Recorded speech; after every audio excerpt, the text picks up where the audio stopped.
4월 30일 금요일 아침 기도에 오신 여러분을 환영합니다. 오늘 함께 나눌 말씀은 출애굽기 14장 15절에서 31절 말씀입니다. 다 함께 말씀 읽도록 하겠습니다. 여호와께서 모세에게 이르시되 너는 어찌하여 내게 부르짖느냐 이스라엘 자손에게 명령하여 앞으로 나아가게 하고 지팡이를 들고 손을 바다 위로 내밀어 그것이 갈라지게 하라. 이스라엘 자손이 바다 가운데서 마른 땅으로 행하리라. 내가 애굽 사람들의 마음을 완악하게 할 것인즉 그들이 그 뒤를 따라 들어갈 것이라. 내가 바로와 그의 모든 군대와 그의 병거와 마병으로 말미암아 영광을 얻으리니 내가 바로와 그의 병거와 마병으로 말미암아 영광을 얻을 때에야 애굽 사람들이 나를 여호와인 줄 알리라 하시더니 이스라엘 진 앞에 가던 하나님의 사자가 그들의 뒤로 옮겨가매 구름 기둥도 앞에서 그 뒤로 옮겨 애굽 진과 이스라엘 진 사이에 이르러 서니 저쪽에는 구름과 흑암이 있고 이쪽에는 밤이 밝음으로 밤새도록 저쪽이 이쪽에 가까이 못하였더라. 모세가 바다 위로 손을 내밀매 여호와께서 큰 동풍이 밤새도록 바닷물을 물러가게 하시니 물이 갈라져 바다가 마른 땅이 된지라. 이스라엘 자손이 바다 가운데를 육지로 걸어가고 물은 그들의 좌우에 벽이 되니 애굽 사람들과 바로의 말들 병거들과 그 마병들이 다 그들의 뒤를 추격하여 바다 가운데로 들어오는지라. 새벽에 여호와께서 불과 구름 기둥 가운데서 애굽 군대를 보시고 애굽 군대를 어지럽게 하시며 그들의 병거 바퀴를 벗겨서 달리기가 어렵게 하시니 애굽 사람들이 이르되 이스라엘 앞에서 우리가 도망하자. 여호와가 그들을 위하여 싸워 애굽 사람들을 치는도다. 여호와께서 모세에게 이르시되 내 손을 바다 위로 내밀어 물이 애굽 사람들과 그들의 병거들과 마병들 위에 다시 흐르게 하라 하시니 모세가 곧 손을 바다 위로 내밀매 새벽이 되어 바다의 힘이 회복된지라. 애굽 사람들이 물을 거슬러 도망하나 여호와께서 애굽 사람들을 바다 가운데 엎으시니 물이 다시 흘러 병거와 기병들을 덮되 그들의 뒤를 따라 바다에 들어간 바로의 군대를 다 덮으니 하나도 남지 아니하였더라. 그러나 이스라엘 자손은 바다 가운데를 육지로 행하였고 물이 좌우의 벽이 되었더라. 그날에 여호와께서 이같이 이스라엘을 애굽 사람의 손에서 구원하시매 이스라엘이 바닷가에서 애굽 사람들이 죽어 있는 것을 보았더라. 이스라엘이 여호와께서 애굽 사람들에게 행하신 그 큰 능력을 보았으므로 백성이 여호와를 경외하며 여호와와 그의 종 모세를 믿었더라. 아멘. 애굽 왕 바로는 선발된 병거 600대와 애굽의 모든 병거를 동원해서 이스라엘 백성의 뒤를 쫓습니다. 그리고 이스라엘 백성들은 자신들을 추격해오는 애굽의 대군을 두 눈으로 목격하며 두려워하게 됩니다. 두려움에 휩싸인 이스라엘 백성들은 하나님께 부르짖고 모세에게 외칩니다. 애굽에 매장지가 없어서 당신이 우리를 이끌어내어 이 광야에서 죽게 하느냐? 어찌하여 당신이 우리를 애굽에서 이끌어내어 우리에게 이같이 하느냐? 우리가 애굽에서 당신에게 이른 말이 이것이 아니냐? 이르기를 우리를 내버려두라. 우리가 애굽 사람을 섬길 것이라 하지 아니하더냐? 애굽 사람을 섬기는 것이 광야에서 죽는 것보다 낫겠노라. 이스라엘 백성들의 이러한 외침을 들은 모세는 그들에게 두려워하지 말고 가만히 서서 하나님의 구원을 보라고 말합니다. 하나님께서 우리를 위해 싸우시리니 가만히 있으라고 말합니다. 이런 상황 가운데 오늘 본문이 시작됩니다.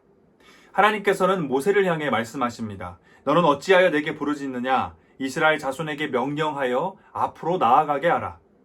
지팡이를 들고 손을 바다 위로 내밀어 그것이 갈라지게 하라. 그리하면 이스라엘 자손들이 바다 가운데서 마른 땅으로 행하게 될 것이다. 완악한 애굽 사람들은 너희의 뒤를 따라 바다로 들어갈 것인데 내가 바로와 그의 모든 군대, 병거, 마병을 통해 영광을 얻을 것이다.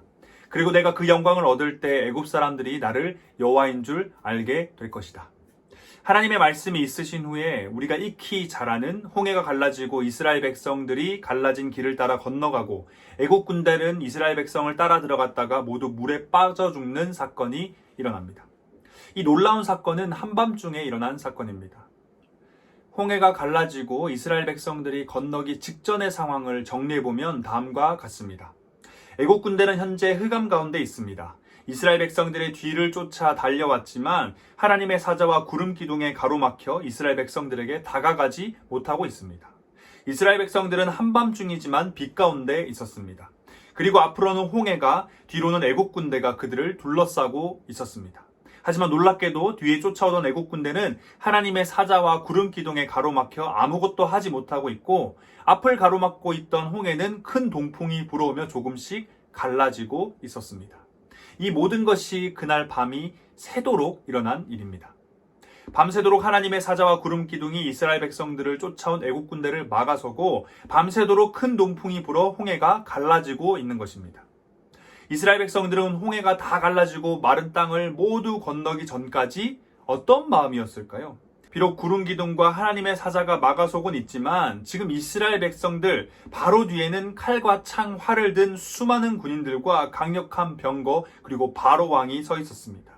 이전에는 멀리서 보았지만 이제는 바로 뒤에 있습니다. 그리고 아마 그들은 온갖 협박과 회유의 말들을 외쳤을 것입니다. 이스라엘 백성들은 애국 군대가 멀리서 눈에 보이기 시작했을 때부터 이미 두려워 떨며 걱정했습니다. 구름 기둥과 하나님의 사자가 가로막고 있다 하더라도 그들이 처음 가지고 있던 그 두려움과 걱정, 공포는 사라지지 않았을 것입니다. 이뿐만이 아니죠. 안 그래도 바로 뒤에 애국 군대가 있어서 마음이 불안한데 정신이 없는데 하나님께서는 홍해를 가르시기 위해 큰 동풍을 일으키십니다. 홍해가 북에서 남으로 위치한 것을 고려한다면 지금 큰 동풍은 홍해를 바라보고 있던 이스라엘 백성들의 얼굴을 향해 부는 바람이었습니다. 바다를 가르고 그 땅을 마르게 하시기 위해서 하나님이 일으키신 바람이었기에 그 바람은 오늘 성경의 기록처럼 큰 동풍이었습니다. 굉장히 강력한 바람이었을 겁니다. 그런 강력한 바람이 이스라엘 백성들을 향해서 밤새도록 불었습니다. 밤이 새도록 뒤로는 애굽의 군대가 있고 앞으로는 강력한 바람이 그들을 향해 불어왔던 겁니다. 만약 우리가 이스라엘 백성들의 자리에 있었다면 정신이 하나도 없었을 겁니다. 칼과 창으로 싸움을 안 했을 뿐인지 지금 이스라엘 백성들의 마음과 몸의 상태는 거의 전쟁터를 방불케 했을 겁니다. 그러다 시간이 흘러 홍해가 모두 갈라지고 마른 땅이 되어 이스라엘 백성들이 이제 홍해를 건너기 시작합니다.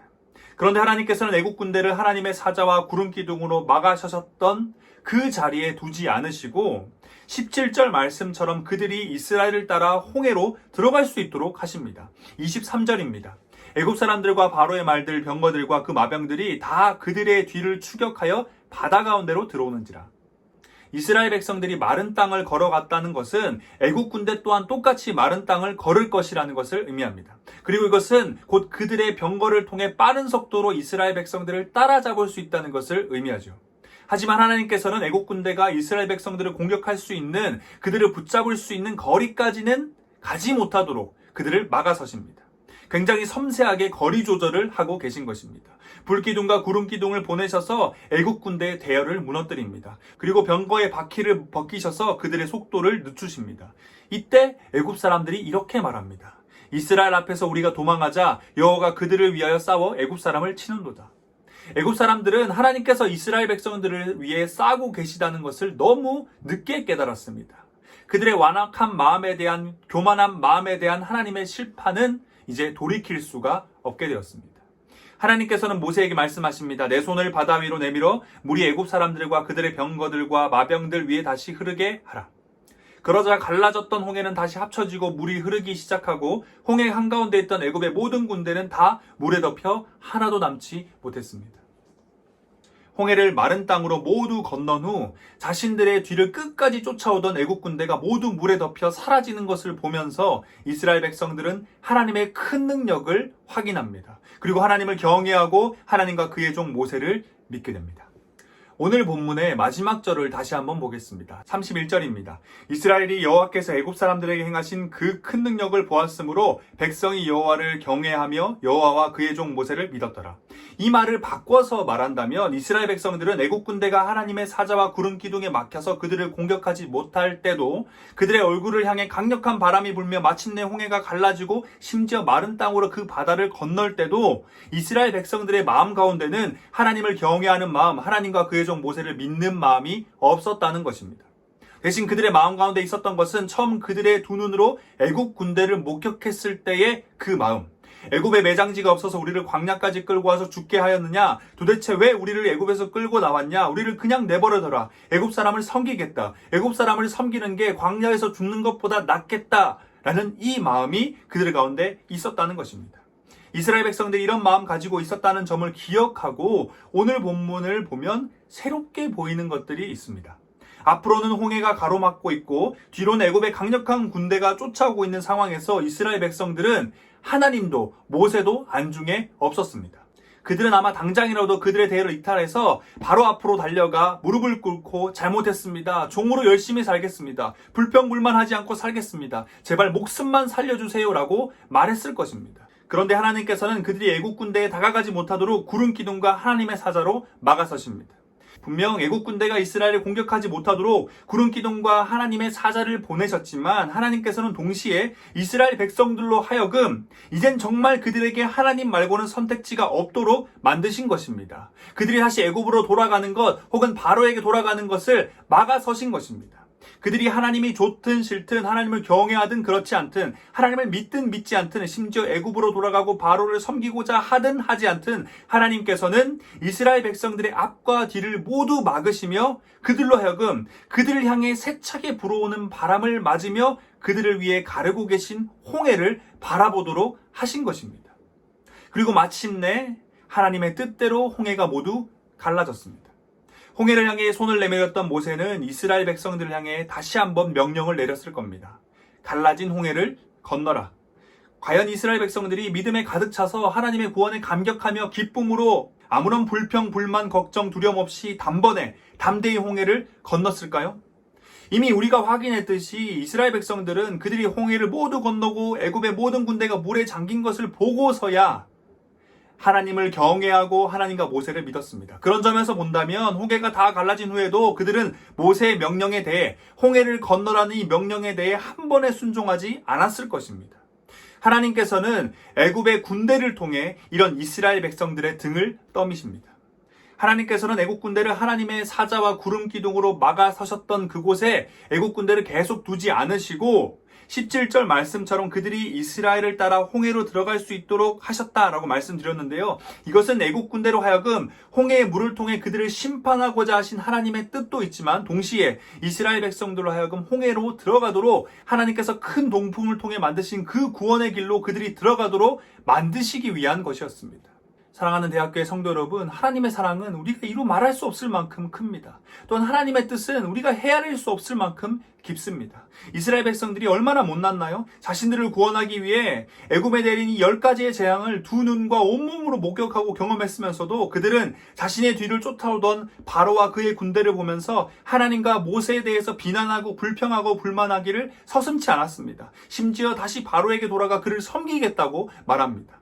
하지만 그럼에도 하나님께서는 자신이 약속한 그 구원을 이루시고자 하나님의 사자와 구름 기둥 그리고 애굽의 군대를 이용해서 이스라엘 백성들의 등을 떠미시면서 그들에게 구원의 은혜를 베푸십니다. 그리고 마침내 그들의 입에서 하나님에 대한 경외와 믿음이 고백되도록 만드십니다. 이것이 바로 하나님의 은혜입니다.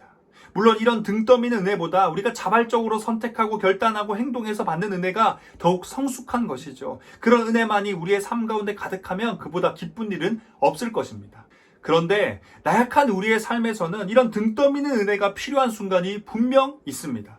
앞으로는 홍해가 흐르고 있고 뒤로는 애국 군대가 쫓아오는 정말 아무것도 할 수 없고 절망적인 상황. 그래서 심지어 하나님에 대한 믿음도 흔들리고 하나님께 온갖 불평과 불만을 쏟아놓고 싶은 상황.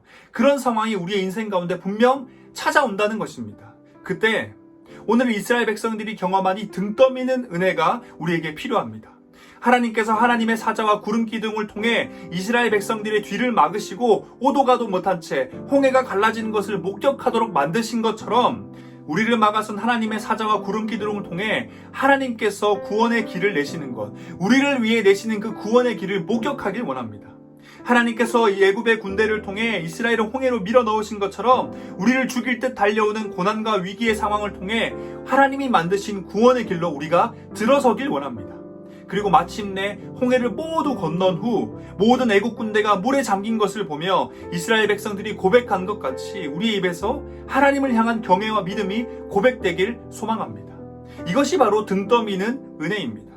앞으로는 홍해가 흐르고 뒤로는 애굽의 군대가 쫓아와 아무것도 할 수 없는 상황일지라도 우리의 구원자 되신 하나님의 이 등 떠미는 은혜만 있다면 우리를 가로막고 있던 홍해는 우리가 걸어갈 새로운 길이 되고 우리를 쫓아오던 애굽의 군대는 하나님의 영광을 드러낼 도구가 될 뿐입니다.